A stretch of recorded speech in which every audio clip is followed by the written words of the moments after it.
നമസ്കാരം, സ്വാഗതം എല്ലാ പ്രേക്ഷകർക്കും പ്രൈം ടൈം ന്യൂസിലേക്ക്. ഇന്നത്തെ ഏറ്റവും പ്രധാനപ്പെട്ട വാർത്തകളിലേക്കാണ് നമ്മൾ കടക്കുന്നത്. പ്രൈം ടൈം ന്യൂസുമായി കണ്ണൂർ വളക്കയിൽ സ്കൂൾ വിദ്യാർത്ഥിനിയുടെ മരണത്തിനിടയാക്കിയ അപകടത്തിൽ കണ്ണൂർ വളക്കയിൽ ഈ അപകടത്തിൽ ഡ്രൈവറുടെ ഭാഗത്തുനിന്നുണ്ടായത് ഗുരുതരമായ വീഴ്ചയാണ് എന്ന് മോട്ടോർ വെഹിക്കിൾ ഇൻസ്പെക്ടർ റിയാസ് പറഞ്ഞു. ബസ് അമിത വേഗതയിലായിരുന്നു.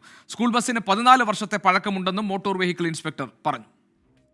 പ്രത്യക്ഷത്തിൽ കംപ്ലൈൻ്റ് ഒന്നും ഇല്ലയെന്നാണ് മനസ്സിലായത്. ഡ്രൈവറുടെ ഓവർ സ്പീഡാണെന്ന് അതേപോലെ CCTV ദൃശ്യം കണ്ടു. അതിലും അത്യാവശ്യം മനസ്സിലാവുന്നത് ഡ്രൈവർ നല്ല സ്പീഡിലായിരുന്നു. വാഹനം ആ ഒരു ടേണിംഗ് അശാസ്ത്രീയമായ രീതിയിലുള്ള ടേണിംഗ് ആണ്. ആ രൂപത്തിലാണ് അവിടെ റോഡിന്റെ ഡിസൈൻ ഉള്ളത്. ഈ വാഹനം ഡിസംബർ 29 ഇതിന്റെ ഫിറ്റ്നസ് ഡേറ്റ് കാലാവധി കഴിഞ്ഞതാണ്. അതിപ്പം പുതിയ നിർദ്ദേശപ്രകാരം ഫിറ്റ്നസിന്റെ ഡേറ്റ് ഏകീകരിച്ചു കൊടുത്തിട്ടുണ്ട്, എക്സ്റ്റെൻഡ് ചെയ്ത് കൊടുത്തിട്ടുണ്ട്.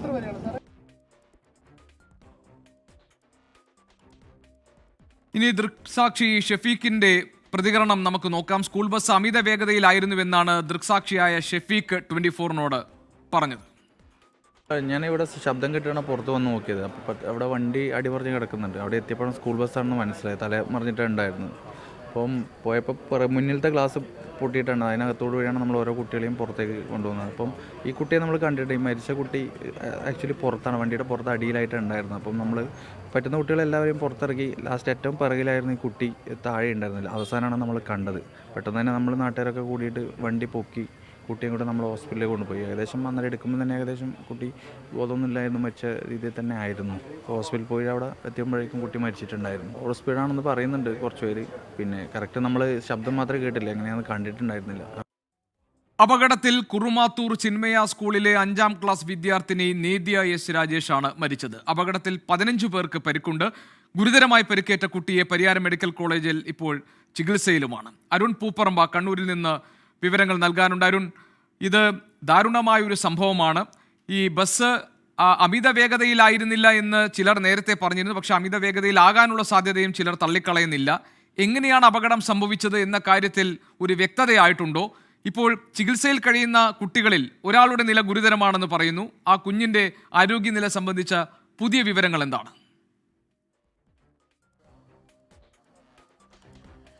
ഗോപികൃഷ്ണൻ, നേരത്തെ ഈ പ്രാഥമിക അന്വേഷണത്തിന് ശേഷമാണ് മോട്ടോർ വാഹന വകുപ്പിൻ്റെ ഈ സംഭവവുമായി ബന്ധപ്പെട്ട പ്രതികരണം പുറത്തു വന്നത്. അതിൽ ഈ സ്കൂൾ ബസ് അമിത വേഗതയിൽ തന്നെയാണ് വന്നത് എന്ന് മോട്ടോർ വാഹന വകുപ്പിൻ്റെ പ്രതികരണം, മോട്ടോർ വാഹന ഇൻസ്പെക്ടർ ഉൾപ്പെടെ അത്തരം പ്രതികരണമാണ് നടത്തിയിട്ടുള്ളത്. ഞാനിപ്പോൾ ഉള്ളത് ഈ അപകടം നടന്ന സ്ഥലത്താണ്. നമുക്ക് ദൃശ്യങ്ങൾ കാണാം. ഇപ്പോൾ ആ സ്കൂൾ ബസ് ഇവിടെ നിന്ന് മാറ്റിയിട്ടുണ്ട്. അവർ ഈ പോലീസ് സ്റ്റേഷനിലോട്ട് സ്കൂൾ ബസ് മാറ്റിയിട്ടുണ്ട്. ഈ കാണുന്ന ഇറക്കത്തിൽ നിന്നാണ്, ഈ ദൃശ്യങ്ങളിൽ കാണുന്ന ഇറക്കത്തിൽ നിന്നാണ് ഈ ബസ് അമിത വേഗതയിൽ ഈ താഴോട്ട് വന്നത്. അതിനുശേഷം ഈ താഴെ എത്തുന്നതിന് തൊട്ട് മുമ്പ് തന്നെ ഈ നിയന്ത്രണം വിട്ട് ഈ ബസ് താഴേക്ക് മറിയുകയായിരുന്നു. 2 തവണ മലക്കം മറിഞ്ഞതിന് ശേഷമാണ് ഈ കാണുന്ന പ്രധാനപ്പെട്ട പാതയിലേക്ക് ഈ ബസ് വന്ന് പതിക്കുന്നത്. ഇത് ഇരിട്ടി തളിപ്പറമ്പ് സംസ്ഥാന പാതയാണ്. ആ പാതയിലേക്കാണ് ഈ ബസ് പതിക്കുന്നത്. നമുക്ക് ഇതിൻ്റെ ഈ തകർന്നുപോയ അവശിഷ്ടങ്ങൾ, ബസ്സിൻ്റെ അവശിഷ്ടങ്ങളൊക്കെ നമുക്ക് കാണാം. ആ ഗ്ലാസും മറ്റ് അവശിഷ്ടങ്ങളൊക്കെ ഇവിടെയുണ്ട്. ബസ് ഇപ്പോൾ എന്തായാലും പോലീസ് സ്റ്റേഷനിലോട്ട് മാറ്റിയിട്ടുണ്ട്. ഇതൊരു സ്ഥിരം അപകടം നടക്കുന്ന ഒരു സ്ഥലമല്ല, അല്ലെങ്കിൽ സ്ഥിരമായ അപകടം നടക്കാറില്ല. പക്ഷേ ഒരു അപകട സാധ്യത എപ്പോഴും ഈ റോഡിലുണ്ട്, ഈ പാതയിലുണ്ട് എന്നതാണ് നാട്ടുകാർ പറയുന്നത്. നേരത്തെ ഈ ബസ് ഓടിച്ചിരുന്ന ഡ്രൈവർ ഉൾപ്പെടെ പറഞ്ഞത് ബ്രേക്ക് പൊട്ടിയതിനെ തുടർന്നാണ് ഈ അപകടം ഉണ്ടായതെന്നാണ്. പക്ഷേ നാട്ടുകാരും അങ്ങനെയല്ല പറയുന്നത്. ഇവിടെ ഇത് കണ്ട ദൃക്സാക്ഷികൾ ഉൾപ്പെടെ പറഞ്ഞിട്ടുള്ളത് അതങ്ങനെയല്ല. ഇതിൽ അമിത വേഗത തന്നെയാണ് ഈ അപകടത്തിന് കാരണം എന്നതാണ്. ഈ പൊതുവെ ഈ റോഡിൽ ഈ ഇറക്കത്തിൽ നിന്ന് ഈ പ്രധാന പാതയിലേക്ക് പ്രവേശിക്കുമ്പോൾ വാഹനങ്ങൾ പതിയാണ് വരേണ്ടത്. പക്ഷേ ഇത്ര കുട്ടികളുമായി യാത്ര ചെയ്യുമ്പോൾ എന്താണ് ഇത്ര വേഗതയിൽ വരാനുണ്ടായ കാരണമെന്നതിനെ സംബന്ധിച്ചൊക്കെ ഈ മോട്ടോർ വാഹന വകുപ്പും പോലീസും അതിൻ്റെ അന്വേഷണത്തിലേക്ക് കടന്നിട്ടുണ്ടെന്നാണ് നമ്മൾ മനസ്സിലാക്കുന്നത്. ഈ ഡ്രൈവറുടെ ഭാഗത്ത് എന്തായാലും വീഴ്ച സംഭവിച്ചിട്ടുണ്ട് എന്ന കാര്യം വ്യക്തമാണ്. അതായത് അമിത വേഗതയിലായിരുന്നു എന്ന് ദൃക്സാക്ഷികൾ ഇപ്പോൾ പറയുന്നുണ്ടല്ലേ? മാത്രമല്ല, തുടക്കത്തിൽ പറഞ്ഞത് സാധാരണ നിലയിൽ അവിടെ വേഗതയിൽ വരേണ്ട ഒരു സാഹചര്യം ഇല്ല, സാധാരണ ഗതിയിൽ അങ്ങനെ ഒരു വേഗതയിൽ വരാറുമില്ല. പക്ഷെ ഇന്ന് അമിത വേഗതയിലായിരുന്നു ബസ് വന്നത്. അപ്പോൾ അത് ബ്രേക്ക് പൊട്ടിയതല്ല, ഒരു അശ്രദ്ധ മൂലം നിയന്ത്രണം വിട്ട് ബസ് മറിയുകയായിരുന്നു എന്നാണ് നമ്മൾ മനസ്സിലാക്കേണ്ടത്. ചികിത്സയിൽ കഴിയുന്ന കുട്ടികളിലൊക്കെ ഇപ്പോൾ ഒരു കുട്ടിയുടെ നിലയാണ് അരുൺ ഗുരുതരമാണെന്ന് നേരത്തെ റിപ്പോർട്ട് ചെയ്തിരുന്നത്. എല്ലാവർക്കും മതിയായ ചികിത്സ കിട്ടുന്നുണ്ട് എന്നാണ് മനസ്സിലാക്കേണ്ടത്. അരുൺ, അവരുടെ ആരോഗ്യം സംബന്ധിച്ച പുതിയ അപ്ഡേറ്റുകൾ എന്തെങ്കിലും ഉണ്ടെങ്കിൽ പറയൂ. ഒരു കുട്ടിയുടെ നിലയാണ് ഇപ്പോൾ ഗുരുതരമായി തുടരുന്നത്. ആ കുട്ടിയെ നേരത്തെ തളിപ്പറമ്പ് സഹകരണ ആശുപത്രിയിലാണ് പ്രവേശിപ്പിച്ചത്. അവിടെ നിന്നും പരിയാരം ഗവൺമെൻറ് മെഡിക്കൽ കോളേജിലേക്ക് ആ കുട്ടിയെ വിദഗ്ധ ചികിത്സയ്ക്ക് വേണ്ടി മാറ്റിയിട്ടുണ്ട്. പക്ഷേ ആശങ്കപ്പെടേണ്ട സാഹചര്യമില്ല എന്ന് തന്നെയാണ് ആ കുട്ടിയുടെ കാര്യത്തിലും ഈ ബന്ധപ്പെട്ട അധികൃതർ പറയുന്നത്. അപകട നില എന്തായാലും തരണം ചെയ്തിട്ടുണ്ട്. പക്ഷേ ഗുരുതരമായ പരുക്ക് ആ കുട്ടിക്കുണ്ട്. ഒരു കുഞ്ഞിന് ഗുരുതരമായ പരുക്കുണ്ട്, അപകട നില തരണം ചെയ്തിട്ടുണ്ട്. പരിയാരം മെഡിക്കൽ കോളേജിലേക്ക് ആ കുഞ്ഞിന് വിദഗ്ധ ചികിത്സയ്ക്ക് വേണ്ടി മാറ്റിയിട്ടുണ്ട്. ആശ്വാസമുള്ള ഒരു വിവരം, ആ കുട്ടി അപകട നില തരണം ചെയ്തു എന്നതാണ്. പക്ഷേ ഒരു ജീവൻ നമുക്ക് ഈ അപകടത്തിൽ നഷ്ടമായിട്ടുണ്ട് എന്നത് വേദനയോടുകൂടി അല്ലാതെ നമുക്ക് പറയാൻ കഴിയില്ല. കണ്ണൂർ വളക്കയിൽ സ്കൂൾ വിദ്യാർത്ഥിനിയുടെ മരണത്തിനിടയാക്കിയ അപകടം അത് ഉണ്ടാകുമ്പോൾ ബസ് ഡ്രൈവർ ഫോൺ ഉപയോഗിച്ചിരുന്നു എന്ന ആരോപണവുമായി നാട്ടുകാരുണ്ട്. അപകടത്തിന്റെ CCTV ദൃശ്യങ്ങളിലുള്ള സമയവും വാട്സാപ്പിൽ സ്റ്റാറ്റസ് ഇടുന്ന സമയവും ഒന്നാണ് എന്നാണ് ആരോപണം. ഇതിന്റെ സ്ക്രീൻഷോട്ട് പോലീസിന് ആളുകൾ കൈമാറിയിട്ടുണ്ട്. ഡ്രൈവർ നിസാമിന്റെ സ്റ്റാറ്റസ് കണ്ട നാട്ടുകാരൻ ഷമീമിന്റെ പ്രതികരണത്തിലേക്കാണ് നമ്മൾ പോകുന്നത്. അതിനു മുമ്പ് നമുക്ക് ആ ദൃശ്യങ്ങൾ കാണാം. ഒരേ സമയം അപകടം നടക്കുന്ന അതേ സമയത്ത് തന്നെ ഈ ഡ്രൈവർ വാട്സാപ്പിന്റെ സ്റ്റാറ്റസ് അപ്ഡേറ്റ് ചെയ്യുന്നു. നമുക്ക് ആ സമയം നോക്കാം. രണ്ടും കൃത്യമായ സമയത്ത് 4:03 അപകടം ഉണ്ടാകുന്നത്. വൈകുന്നേരം 4:03 കഴിയുമ്പോഴാണ് അപകടം ഉണ്ടാകുന്നത്. അതേ സമയത്ത് ഈ നിസാം എന്ന് പറയുന്ന ഡ്രൈവർ അയാളുടെ വാട്സാപ്പിൻ്റെ സ്റ്റാറ്റസ് അപ്ഡേറ്റ് ചെയ്തിരിക്കുന്നു. അപ്പോൾ ശ്രദ്ധ എവിടെ പോയിരിക്കുന്നു എന്ന് നമുക്ക് മനസ്സിലാകാം. അപ്പോൾ ആക്സിലേറ്ററിൽ ചവിട്ടി സ്പീഡ് കൂടുകയും ഈ ബസ് കരണം അറിയാൻ ഇടയാവുകയും ചെയ്തിട്ടുണ്ടാകാം എന്നാണ് നമുക്ക് മനസ്സിലാക്കാൻ കഴിയുന്നത്. ഏതായാലും നാട്ടുകാരനായ ഷമീമാണ് ഈ കാര്യം കണ്ടെത്തിയിട്ടുള്ളത്. ഷമീമിൻ്റെ പ്രതികരണം നമുക്ക് കാണാം. ഞാൻ എനിക്കറിയാം, ഇവനെ പേഴ്സണലായിട്ട് എനിക്ക് ഇവനെ അറിയുന്നതാണ്. ഇപ്പം നമ്മൾ ഈ വൈകുന്നേരം ക്രിക്കറ്റ് കളിക്കലുണ്ട്. അപ്പോൾ എല്ലാവരും ഇങ്ങനെ വിളിച്ചു കൂടലൊക്കെ ഞാനാണ്. അപ്പോൾ ഞാൻ ഇവനെ വിളിച്ചപ്പോൾ ഇവൻ പറഞ്ഞു ഞാൻ ചിമ്മയിലുണ്ടെന്ന് പറഞ്ഞു. അപ്പോൾ അന്നേരം ഇവൻ്റെ സ്റ്റാറ്റസ് ഞാൻ നോക്കുമ്പോൾ 4:03 സ്റ്റാറ്റസ് കിട്ടിനി. അന്നേരം ഞാനിത് അറിയില്ല. കുറച്ച് കഴിഞ്ഞ ശേഷമുണ്ട് പിന്നെ എന്നോട് എൻ്റെ സുഹൃത്ത് പറഞ്ഞു ഇങ്ങനെ നിസാം എന്നെ മലബാർ നിസാം എന്ന് വിളിക്കും. മലബാർ ഇങ്ങനെ ആക്സിഡൻ്റ് ആയിട്ടെന്ന് പറഞ്ഞു. നിസാം ആക്സിഡൻ്റ് ആയിട്ടെന്ന് പറഞ്ഞു. ഇപ്പോൾ ഇവിടെ വന്നേ പിന്നെയാണ് ഇത്രയും സീരിയസ് ആയിട്ടുള്ള ഒരു പിഞ്ചു മക്കളൊക്കെ മരിക്കുന്ന രീതിയിലുള്ള ഒരു സംഭവം. അപ്പോൾ എനിക്കിത് കണ്ടിട്ട് പറയാണ്ടിരിക്കാൻ പറ്റുന്നില്ല. കൃത്യം 4:03 ഓൻ സ്റ്റാറ്റസ് വെച്ചിന്. ഇതാ കൃത്യം 4. ഞാൻ ഇതിന് മുമ്പ് പിന്നെ അവർക്ക് പറഞ്ഞിട്ടുണ്ട്, മറ്റേ MPD സർക്കിൾ ഇൻസ്പെക്ടർ അവർ എന്നോട് ചോദിച്ചു, അവർ ഫോട്ടോ എടുത്തിട്ട് വരുന്നു. ഇപ്പോൾ ബ്രേക്ക് പൊട്ടിയതല്ല എന്നാണ് ഇതിൻ്റെ കാണുന്ന തെളിവ്. കാരണം രണ്ട് വിഷയിലും 4.3 ആണ്, 4:03 ആണ്. പിന്നെ അതിൻ്റെ അർത്ഥം നമുക്ക് ചിന്തിക്കാനല്ലോ. ഏതവസരത്തിൽ ഇത്രയും വലിയ സീരിയസ് ആയിട്ടുള്ള ഇത്രയും ഈ കുന്നിൻ്റെ ഇറക്കത്തിൽ ഫോൺ നോക്കാനുള്ള സിറ്റുവേഷൻ എനിക്ക് എങ്ങനെ ഉണ്ടായി എന്നാണ് നമുക്ക് പറയാനുള്ളത്. അരുൺ പൂപ്പറമ്പയുണ്ട് വിവരങ്ങൾ നൽകാൻ. അതായത് ഈ അപകടം നടക്കുന്ന സമയത്ത് സ്റ്റാറ്റസ് ഇട്ടിട്ടുണ്ട് എന്ന് പറഞ്ഞാൽ സ്റ്റാറ്റസ് ഇടുമ്പോൾ ശ്രദ്ധ ഫോണിലായിരുന്നു. അപ്പോൾ ആക്സിലേറ്റർ ചവിട്ടുകയും വേഗം കൂടുകയും അങ്ങനെ അശ്രദ്ധമായി ഈ അപകടം ഉണ്ടാവുകയും ചെയ്തു എന്നാണല്ലോ മനസ്സിലാക്കേണ്ടത്. അതായത് ഡ്രൈവർ ഇതിലെ കുറ്റക്കാരനാണ് എന്ന് നമുക്ക് പറയേണ്ടി വരും. മാത്രമല്ല ബ്രേക്ക് പൊട്ടിയല്ല അപകടം ഉണ്ടായിരിക്കുന്നത് എന്നും പ്രാഥമികമായി നമ്മൾ മനസ്സിലാക്കേണ്ടി വരും. ഷമീം പറഞ്ഞ കാര്യങ്ങളൊക്കെ പരിശോധിച്ചോ അരുൺ? ഗോപികൃഷ്ണൻ, അത് തന്നെയാണ് ആദ്യഘട്ടത്തിൽ ഇത് ബ്രേക്ക് പൊട്ടിയാണ് ഈ അപകടം ഉണ്ടായത് എന്നതാണ് പറഞ്ഞത്. ഡ്രൈവർ ആദ്യഘട്ടത്തിൽ പോലീസിന് നൽകിയിട്ടുള്ള പ്രാഥമികമായിട്ടുള്ള മൊഴി അങ്ങനെയാണ്. നമ്മൾ ജനപ്രതിനിധികളോടൊക്കെ സംസാരിച്ച ഘട്ടത്തിൽ അമിത വേഗതയില്ല, ഇങ്ങനെ ഒരു ബ്രേക്ക് പൊട്ടി എന്നാണ്. അതായത് ഈ ഡ്രൈവർ പറഞ്ഞത് പൂർണ്ണമായും വിശ്വാസത്തിലെടുക്കുകയാണ് ചെയ്തത്. പക്ഷേ നമ്മളിവിടെ എത്തി നാട്ടുകാരോട് സംസാരിക്കുന്ന ഘട്ടത്തിലാണ് ഈ ഷമീം ഉൾപ്പെടെ നമ്മോട് സംസാരിച്ചത്. ആ ഷമീമാണ് ഈ കാര്യം നമ്മോട് കൃത്യമായി പറഞ്ഞത്. ഷമീം ഈ ഡ്രൈവറെ അറിയുന്ന ആൾ കൂടിയാണ്. ഷമീം കൃത്യമായി തന്നെ ഈ സ്റ്റാറ്റസ് 4:03 സ്റ്റാറ്റസ് കണ്ടിട്ടുണ്ട്. അതേ സമയത്ത് CCTVയിൽ അതേ സമയത്ത് തന്നെയാണ് ഈ അപകടം നടക്കുകയും ചെയ്തിട്ടുള്ളത്. സ്വാഭാവികമായും അങ്ങനെ തന്നെ സംശയിക്കേണ്ടി വരും. ഈ അപകടം നടക്കുന്ന സമയത്ത് ഈ ഫോൺ ഉപയോഗിച്ചിട്ടുണ്ട്, സ്റ്റാറ്റസ് അപ്ഡേറ്റ് ചെയ്തിട്ടുണ്ട് എന്ന് തന്നെ സംശയിക്കേണ്ടി വരും. ആ കാര്യങ്ങൾ പോലീസിൻ്റെയും മോട്ടോർ വാഹന വകുപ്പിൻ്റെയും അന്വേഷണ പരിധിയിലുണ്ടെന്നാണ് നമ്മൾ മനസ്സിലാക്കുന്നത്. ആ ഷമീമിനോട് ആ സ്ക്രീൻഷോട്ട് ഉൾപ്പെടെ ഈ മോട്ടോർ വാഹന ഇൻസ്പെക്ടർ ഇവിടെ ഈ സ്ഥലം സന്ദർശിക്കുന്ന ഘട്ടത്തിൽ ഈ സ്ക്രീൻഷോട്ട് ഉൾപ്പെടെ അവർ ശേഖരിച്ചിട്ടുണ്ട്.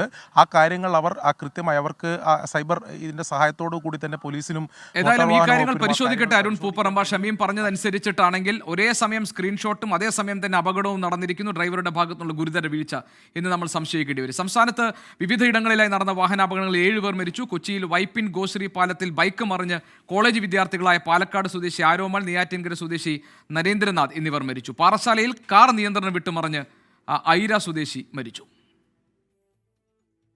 പുതുവത്സരാഘോഷം കഴിഞ്ഞ് മടങ്ങുന്നതിനിടെയാണ് വൈപ്പിൻ ഗോശ്രീ പാലത്തിൽ വെച്ച് വിദ്യാർത്ഥികൾ അപകടത്തിൽപ്പെട്ടത്. പാലക്കാട് സ്വദേശി ആരോമൽ, നെയ്യാറ്റിൻകര സ്വദേശി നരേന്ദ്രനാഥ് എന്നിവരാണ് മരിച്ചത്. ഇടുക്കി കുട്ടിക്കാനത്ത് പുതുവത്സരാഘോഷത്തിനെത്തിയവരുടെ കാർ കൊക്കയിലേക്ക് മറിഞ്ഞ് കാഞ്ഞിരപ്പള്ളി സ്വദേശി ഫൈസലിന് ജീവൻ നഷ്ടമായി. കാറിനകത്തായിരുന്നു ഈ സമയം ഫൈസൽ. ഫയർഫോഴ്സും പോലീസിന്റെയും സംയുക്തമായ തെരച്ചിലിനൊടുവിലാണ് 350 അടിയോളം താഴ്ചയിൽ നിന്ന് യുവാവിന്റെ മൃതദേഹം കണ്ടെത്തിയത്. പാറശാലയിൽ കാർ നിയന്ത്രണം വിട്ടുമറിഞ്ഞ ഐര സ്വദേശി പ്രദീപ് മരിച്ചു. കാറിലുണ്ടായിരുന്ന 2 പേർക്ക് പരുക്കേറ്റു.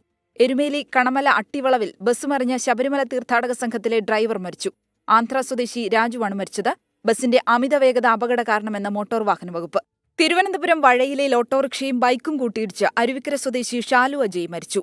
പത്തനംതിട്ട നരിയാപുരത്ത് വാഹനാപകടത്തിൽ ബൈക്ക് യാത്രക്കാരനായിരുന്ന അഖിൽ കൃഷ്ണൻ മരിച്ചു. അഖിലിന്റെ ഭാര്യയും കുഞ്ഞും പരിക്കുകളോടെ ചികിത്സയിലാണ്. News desk 24. രാജസ്ഥാനിൽ കുഴൽക്കിണറിൽ വീണ 3 വയസ്സുകാരി മരിച്ചു. 10 ദിവസം നീണ്ട രക്ഷാപ്രവർത്തനത്തിന് ഒടുവിലാണ് കുട്ടിയെ പുറത്തെത്തിച്ചത്. നിതിൻ അംബുജൻ വിവരങ്ങൾ നൽകാനുണ്ട്. നിതിൻ, നമ്മളെല്ലാം പ്രാർത്ഥനയോടുകൂടി കാത്തിരിക്കുകയായിരുന്നു ആ കുഞ്ഞ് ജീവനോടെ തിരികെ വരണം, തിരികെ കിട്ടണം ആ കുഞ്ഞിനെന്നുള്ളത്. ഇപ്പോൾ അതിൽ നമുക്ക് വേദനിപ്പിക്കുന്ന വിവരങ്ങളാണ് പുറത്തു വരുന്നത്. നിതിൻ, എന്താണ് ഇതിൻ്റെ മറ്റു വിവരങ്ങൾ?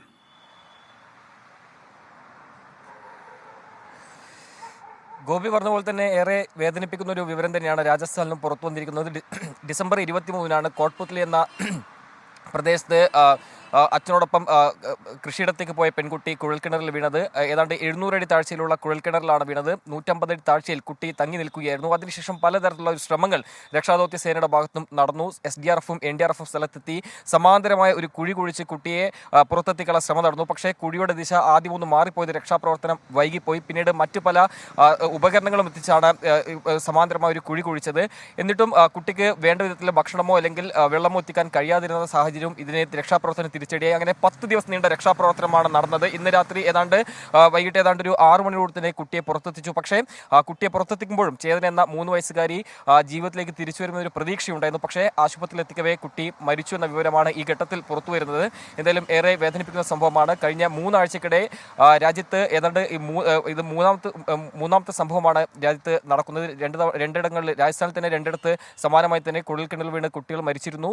മധ്യപ്രദേശിൽ കഴിഞ്ഞ ആഴ്ചയാണ് ഒരു കുട്ടി മരിച്ചത്. അങ്ങനെ ഈ കുഴൽക്കിണറിൽ വീണ കുട്ടികൾ മരിക്കുന്ന നിത്യസംഭവമായി തന്നെ ഇപ്പോഴും ഉത്തരേന്ത്യ സംസ്ഥാനങ്ങൾ തുടരുന്നുണ്ട്. എന്തായാലും ഏറ്റവും ഒടുവിലായി 3 വയസ്സുകാരെ ചേതനയാണ് കുഴൽക്കിണറിൽ വീണ് മരിച്ചെന്ന ഏറ്റവും ദുഃഖകരമായ ഒരു വാർത്ത ഈ ഘട്ടത്തിൽ പങ്കുവയ്ക്കാനുള്ളത്. ഗോപി, ശരി. നിതിൻ അംബുജനാണ് വിവരങ്ങൾ നൽകിയത്. ഇടുക്കി പീരുമേട് പരുന്തുംപാറയിൽ യുവാക്കൾ സഞ്ചരിച്ച കാറിന് മുന്നിൽ കടുവ. ഇന്ന് പുലർച്ചെയാണ് വിനോദസഞ്ചാരികളുടെ കാറിന് മുൻപിലൂടെ കടുവ റോഡ് മുറിച്ച് കടന്നത്. കോട്ടയം പുതുപ്പള്ളി സ്വദേശി അനന്തു ബാബു പകർത്തിയ ദൃശ്യങ്ങളാണ് ഇപ്പോൾ നമ്മൾ കാണുന്നത്.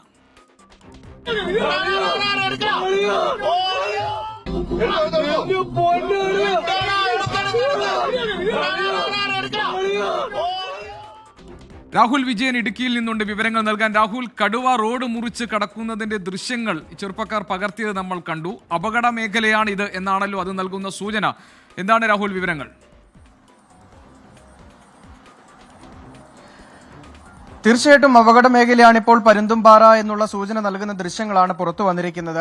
കോട്ടയം സ്വദേശികളായ 5 പേർ സഞ്ചരിച്ചിരുന്ന കാറിന് മുൻപിലേക്കാണ് ഈ കടുവ എത്തിയത് എന്നുള്ളതാണ് ഏറ്റവും പ്രധാനപ്പെട്ട കാര്യം. ഈ മേഖലയിൽ കഴിഞ്ഞ കുറച്ചു നാളുകളായി 2 വയസ്സ് പ്രായം വരുന്ന ഒരു കടുവയുണ്ട് എന്ന് വനംവകുപ്പും സ്ഥിരീകരിച്ചിട്ടുണ്ട്. ഇന്നലെ പുതുവർഷാഘോഷത്തിന്റെ ഭാഗമായിട്ടാണ് ഈ കോട്ടയം സ്വദേശികൾ പരുന്തുംപാറയിലേക്ക് എത്തുന്നത്. പരിപാടിയെല്ലാം കഴിഞ്ഞ് തിരികെ കോട്ടയത്തേക്ക് പോകും വഴി പരുന്തുംപാറയിലേക്ക് കയറുന്നതിന് തൊട്ട് മുമ്പൊരു ചെക്ക് പോസ്റ്റ് ഉണ്ട്. അതിന് സമീപത്ത് വെച്ചാണ് ഈ കടുവേനെ കണ്ടത് എന്നുള്ളതാണ് ഈ അനന്തുബാബു അടക്കമുള്ള ആളുകൾ നമ്മളോട് പറയുകയും ചെയ്തിരിക്കുന്നത്. ആദ്യഘട്ടത്തിൽ ഇവർ ഭയന്നെങ്കിലും ആ ദൃശ്യങ്ങൾ പകർത്തുകയാണ് ചെയ്തത്. അതിനുശേഷം പോലീസ് സ്റ്റേഷനിലേക്ക് വിവരം അറിയിച്ചു. പോലീസ് സ്റ്റേഷനിൽ വിവരം അറിയിച്ചപ്പോൾ അവിടെ നിന്ന് കാര്യമായിട്ടുള്ള മറുപടി അല്ലെങ്കിൽ അനുകൂലമായിട്ടുള്ള ഒരു മറുപടി, കടുവയുണ്ട് എന്ന് ആളുകളെ അറിയിക്കുന്നതിന് വേണ്ടി ഒരു മറുപടി ലഭിച്ചില്ല എന്നുകൂടി ഈ യുവാക്കൾ പറയുന്നുണ്ട്. പിന്നീട് ഇവർ പോലീസ് സ്റ്റേഷനിൽ ചെന്നു പറഞ്ഞു. അപ്പോഴും പോലീസുകാർ ഫോറസ്റ്റിനെ അറിയിക്കാനുള്ള ഒരു നടപടി ഉണ്ടായില്ല എന്നതാണ് മനസ്സിലാക്കാൻ കഴിയുന്നത്. എന്തായാലും ഈ യുവാക്കൾ തന്നെ പിന്നീട് അതുവഴി വന്ന ബൈക്ക് യാത്രക്കാരെ ഉൾപ്പെടെ തടഞ്ഞു നിർത്തി കടുവയുണ്ട് എന്നുള്ള മുന്നറിയിപ്പ് കൊടുത്തിരുന്നു. അതുകൊണ്ട് വലിയ ബുദ്ധിമുട്ടൊന്നും അതുവഴി പോയ ആളുകൾക്കുണ്ടായില്ല എന്നുള്ളതാണ് ഏറ്റവും പ്രധാനപ്പെട്ട കാര്യം. ആളുകൾ സ്ഥിരമായി സഞ്ചരിക്കുന്ന ഒരു വഴി കൂടിയാണ് ഈ കടുവ ഇറങ്ങിപ്പോയത്, നടന്നു നീങ്ങിയത് എന്നുള്ളതും എടുത്തു പറയേണ്ട കാര്യമാണ്. ഗോപികൃഷ്ണൻ. രാഹുൽ വിജയനാണ് വിവരങ്ങൾ നൽകിയത്. ഇപ്പോൾ പല പ്രതികരണങ്ങളും വരുന്നുണ്ട്. സുധീഷ് പറയുന്നു, എത്ര അപകടങ്ങൾ നടന്നാലും ആരും പഠിക്കില്ല, തന്റെ അശ്രദ്ധ മൂലം മറ്റുള്ളവരുടെ ജീവൻ നഷ്ടമാകരുതെന്ന് ഓരോരുത്തരും എന്ന് മനസ്സിലാക്കും. വളരെ പ്രധാനപ്പെട്ട കാര്യമാണ് സുധീഷ്. ഇതിപ്പോൾ ഈ ഡ്രൈവറുടെ അശ്രദ്ധയാണ് ഈ അപകടത്തിനൊരു പ്രധാന കാരണമെന്ന് നമ്മൾ സംശയിക്കേണ്ടി വരും. കേരളത്തിലെ ഓരോ ജീവനും നമ്മൾ വില കാണുന്നു, സ്ഥാനം നോക്കാതെ അതുകൊണ്ട് വാർത്തയാക്കും. എന്നാൽ അങ്ങനെയല്ല മറ്റ് സംസ്ഥാനങ്ങൾ. അർജുൻ വിഷയത്തിൽ കേരളം കാണിച്ച ശുഷ്കാന്തി കണ്ട് കർണാടക SP ചോദിച്ച് മറക്കണ്ട, വെറും ഒരു ഡ്രൈവർ അല്ലേ എന്ന് ഭൈരവൻ കണ്ണൂർ ചോദിക്കുന്നു. ശരിയാണ്, വളരെ പ്രധാനപ്പെട്ടതാണ് ആ കാര്യങ്ങളും. ഏതായാലും നമുക്ക് മറ്റു വാർത്തകളിലേക്ക് പെട്ടെന്ന് പോകാം. അതിനുള്ള സമയമായി. മുണ്ടക്കായ് ചൂരൽമല ദുരന്ത ബാധിതർക്കുള്ള പുനരധിവാസ പദ്ധതി അവതരിപ്പിച്ചു സർക്കാർ. കൽപ്പറ്റ എൽസ്റ്റൺ എസ്റ്റേറ്റിലും മേപ്പാടി നെടുമ്പാല എസ്റ്റേറ്റിലുമായി 2 മോഡൽ ടൗൺഷിപ്പുകൾ നിർമ്മിക്കും. എൽസ്റ്റണിൽ 5 സെന്റിലും നെടുമ്പാലയിൽ 10 സെന്റിലും 1000 സ്ക്വയർ ഫീറ്റിലാണ് ദുരന്തബാധിതർക്ക് വീടുകൾ നിർമ്മിച്ചു നൽകുക. ടൗൺഷിപ്പ് രൂപരേഖയുടെ ത്രിമാന മാതൃക ചീഫ് സെക്രട്ടറി ഇന്ന് അവതരിപ്പിക്കുകയും ചെയ്തു. കൽപ്പറ്റയിലെ എൽസ്റ്റോൺ എസ്റ്റേറ്റിലും മേപ്പാടിയിലെ നെടുമ്പാല എസ്റ്റേറ്റിലുമാണ് ടൗൺഷിപ്പുകൾ നിർമ്മിക്കുക. കൽപ്പറ്റയിലാണ് കൂടുതൽ വീടുകൾ. ഇവിടെ 5 സെന്റ് ഭൂമിയിൽ ഒരു വീട് എന്ന തോതിലാകും നിർമ്മാണം. ഭൂമിശാസ്ത്രപരമായ പ്രത്യേകതകൾ മൂലം കുറച്ച് വീടുകൾ നിർമ്മിക്കുന്ന മേപ്പാടിയിൽ 10 സെന്റിൽ ഒരു വീട് എന്നതാകും അനുപാതം. ആകെ എത്ര വീടുകൾ നിർമ്മിക്കുമെന്നത് പിന്നീട് തീരുമാനിക്കും. ടൗൺഷിപ്പ് പദ്ധതിയുടെ ഭരണവകുപ്പായി ദുരന്ത നിവാരണ വകുപ്പിനെ ചുമതലപ്പെടുത്തി. തൊഴിലുടമയുടെ പ്രതിനിധിയായി കിഫ്കോണിനെ ചുമതലപ്പെടുത്താനും മന്ത്രിസഭാ യോഗത്തിൽ തീരുമാനമായി. ഊരാളുങ്കൽ ലേബർ കോൺട്രാക്ട് സൊസൈറ്റിയെ നിർമ്മാണ പ്രവർത്തനങ്ങൾക്കുള്ള കരാറുകാരായി നാമനിർദ്ദേശം ചെയ്യാൻ തീരുമാനിച്ചു. പുനരധിവാസത്തിന്റെ സമയക്രമം 2-3 ആഴ്ചകളിൽ നിശ്ചയിക്കും. പദ്ധതി സമയബന്ധിതമായി പൂർത്തിയാക്കാൻ കൃത്യമായ സംവിധാനമുണ്ടാകും. മുഖ്യമന്ത്രി അധ്യക്ഷനായ വയനാട് പുനർനിർമ്മാണ സമിതിക്കായിരിക്കും പദ്ധതിയുടെ നേതൃത്വം. ചീഫ് സെക്രട്ടറിയുടെ നേതൃത്വത്തിലുള്ള ഏകോപന സമിതിയും കലക്ടറുടെ നേതൃത്വത്തിലുള്ള പ്രോജക്റ്റ് ഇംപ്ലിമെൻറ്റേഷൻ യൂണിറ്റുമാണ് ഇതിൻ്റെ ഭാഗമായി പ്രവർത്തിക്കുക. മുഖ്യമന്ത്രിയുടെ നേതൃത്വത്തിൽ പ്രതിപക്ഷ നേതാവും പ്രധാന സ്പോൺസർമാരും ഉൾപ്പെടുന്ന മറ്റ് മന്ത്രിമാരും കൂടി ഉൾപ്പെടുന്ന ഉപദേശക സമിതി രൂപീകരിക്കുകയും ചെയ്യും. ആദ്യം വീട് നഷ്ടപ്പെട്ടവരെയും പിന്നീട് ദുരന്തത്തിൽ താമസയോഗ്യമില്ലാതായ സ്ഥലത്തുള്ളവരെയുമായിരിക്കും പുനരധിവാസത്തിനായി പരിഗണിക്കുക. ജനുവരി 20 മുമ്പ് ഗുണഭോക്തൃ പട്ടിക അന്തിമമാക്കും. താമസയോഗ്യമില്ലാത്ത സ്ഥലം അടയാളപ്പെടുത്താനും തീരുമാനമുണ്ട്. ആ എതിർത്തവരോട് പറയാനുള്ളത് ഇനി എതിർക്കാൻ പുറപ്പെടേണ്ടതെന്നാണ്. അടയാളപ്പെടുത്തി ആ മേഖല ഏതാണോ, ആ മേഖലക്കൊക്കെ അകത്തുള്ള കുടുംബങ്ങൾ ഏതാണോ, ആ കുടുംബങ്ങൾക്ക് മാത്രമായിരിക്കും ഇതിന് അർഹത. അതിനപ്പുറത്തും ആളുകളുണ്ടാകാം, അവരാഗ്രഹിച്ചിട്ട് കാര്യമില്ല. നേരത്തെ താമസിക്കുന്ന ഭൂമിയുടെ അവകാശം ഉടമകൾക്ക് തന്നെ ആയിരിക്കും. ടൗൺഷിപ്പിലും വ്യവസ്ഥകളോടെ ഉടമകൾക്ക് പൂർണ്ണ അവകാശം നൽകും. 24 തിരുവനന്തപുരം. മുണ്ടക്കൈ ചൂരൽമല പുനരധിവാസത്തിൽ ഏറ്റെടുക്കുന്ന 2 എസ്റ്റേറ്റുകളിലും 10 സെന്റ് ഭൂമി ഉറപ്പാക്കണമെന്ന ആവശ്യവുമായി ദുരന്ത ബാധിതർ. ഇക്കാര്യം നാളെ മന്ത്രിതലത്തിൽ ഉന്നയിക്കുമെന്നാണ് വാർഡ് തല ആക്ഷൻ കമ്മിറ്റി വ്യക്തമാക്കുന്നത്. വിഷയത്തിൽ സമരത്തിനിറങ്ങേണ്ട സാഹചര്യമാണെന്ന് ജനശബ്ദം ആക്ഷൻ കമ്മിറ്റിയും പറഞ്ഞു. എസ്റ്റേറ്റുകളിൽ സംയുക്ത സർവേ നടപടികൾ തുടങ്ങിയിട്ടുണ്ട്. ദുരന്തബാധിതരുടെ പുനരധിവാസത്തിൽ മുഖ്യമന്ത്രിയുടെ പ്രഖ്യാപനത്തിന് പിന്നാലെ വിമർശനമുയരുന്നത് സ്ഥലം സംബന്ധിച്ച വിഷയത്തിലാണ്. നെടുമ്പാല HML എസ്റ്റേറ്റിൽ 10 സെന്റ് ഭൂമിയിലാണ് വീട് നിർമ്മിക്കുക. കൽപ്പറ്റ നഗരസഭയിലെ എൽസ്റ്റൺ എസ്റ്റേറ്റിൽ ഇത് 5 സെന്റാകും. ഇതാണ് പ്രതിഷേധത്തിന് കാരണം. ഇക്കാര്യം ചൂണ്ടിക്കാട്ടാൻ ഒരുങ്ങുകയാണ് ആക്ഷൻ കൗൺസിലുകൾ. ഭൂമിയുടെ വിലയിൽ വരുന്ന വ്യത്യാസം കണക്കിലെടുത്ത് എൽസ്റ്റോൺ എസ്റ്റേറ്റിൽ ഒരു കുടുംബത്തിന് 5 സെന്റും നെടുമ്പാലയിൽ 10 സെന്റുമായിരിക്കും നൽകുക. ഈ ഓരോ പ്രദേശത്തും നിർമ്മിക്കുന്ന വീടുകളുടെ എണ്ണം കൃത്യമായ നമ്പർ ഇപ്പോൾ പറയാറായിട്ടില്ല. പുനരധിവാസത്തിനുള്ള എസ്റ്റേറ്റുകളിൽ സർവേ നടപടികൾക്കും തുടക്കമായി. സ്പെഷ്യൽ ഓഫീസറും ഡെപ്യൂട്ടി കളക്ടറുമായ JO അരുണിന്റെ നേതൃത്വത്തിലാണ് സർവേ. കൃഷി, വനം, റവന്യൂ വകുപ്പ് ഉദ്യോഗസ്ഥർക്ക് സംയുക്തമായാണ് ചുമതല നൽകിയിരിക്കുന്നത്. ഏറ്റെടുക്കുന്ന സ്ഥലത്തെ ആസ്തി വിവര ശേഖരണമാണ് നടക്കുന്നത്. 2 ആഴ്ചയ്ക്കകം നടപടി പൂർത്തിയാക്കി സർക്കാരിനെ സമർപ്പിക്കാനാണ് നീക്കം. നാളെ മുതൽ നെടുമ്പാല എസ്റ്റേറ്റിലും സർവേ തുടങ്ങും. 24 വയനാട്. സൈബർ പോരാളികളെ നിയന്ത്രിക്കാൻ CPI ഒരുങ്ങുന്നു. സൈബർ ഇടങ്ങളിൽ പാർട്ടി വിരുദ്ധ പോസ്റ്റർ ഇടുന്നവർക്കെതിരെ കർശന നടപടി ഉണ്ടാകും എന്നാണ് അറിയിപ്പ്. സംസ്ഥാന കൗൺസിൽ അംഗീകരിച്ച പുതുക്കിയ പെരുമാറ്റ ചട്ടത്തിലാണ് ഇത് സംബന്ധിച്ച വ്യവസ്ഥയുള്ളത്. 24 പ്രൈം ടൈം ബ്രേക്കിംഗ്. ശ്രീജിത്ത് തിരുവനന്തപുരത്ത് വിവരങ്ങൾ നൽകാൻ. ശ്രീജിത്ത്, ഈ പാർട്ടി വിരുദ്ധ പ്രവർത്തനങ്ങളുടെ ഭാഗമായി നടത്തുന്ന ഇടപെടലുകൾ നിയന്ത്രിക്കുക എന്നതാണോ ഉദ്ദേശം? എന്താണ് CPIയുടെ ഈ പുതിയ നിയന്ത്രണ സംവിധാനത്തിന്റെ മറ്റ് വിശദാംശങ്ങൾ എന്താണ്? ഗോപികൃഷ്ണൻ, സൈബർ ഇടങ്ങളിൽ പ്രത്യേകിച്ചും ഫേസ്ബുക്ക്, ട്വിറ്റർ തുടങ്ങിയ മാധ്യമങ്ങളിൽ, നവമാധ്യമങ്ങളിൽ CPIക്കെതിരെയും നേതൃത്വത്തിനെതിരെയും പോസ്റ്റുകൾ ഇടുന്നവരെ നിയന്ത്രിക്കുക, ഒപ്പം തന്നെ പാർട്ടിക്ക് മാനഹാനി ഉണ്ടാക്കുന്ന, അപമാനമുണ്ടാക്കുന്ന തരത്തിൽ പോസ്റ്റുകൾ ഇടുന്നവരെ നിയന്ത്രിക്കുക എന്ന ലക്ഷ്യത്തോടു കൂടിയാണ് CPI പുതിയ ഒരു നടപടി ഇപ്പോൾ പുതുക്കിയ പെരുമാറ്റച്ചട്ടത്തിൽ എഴുതി ചേർത്തിരിക്കുന്നത്.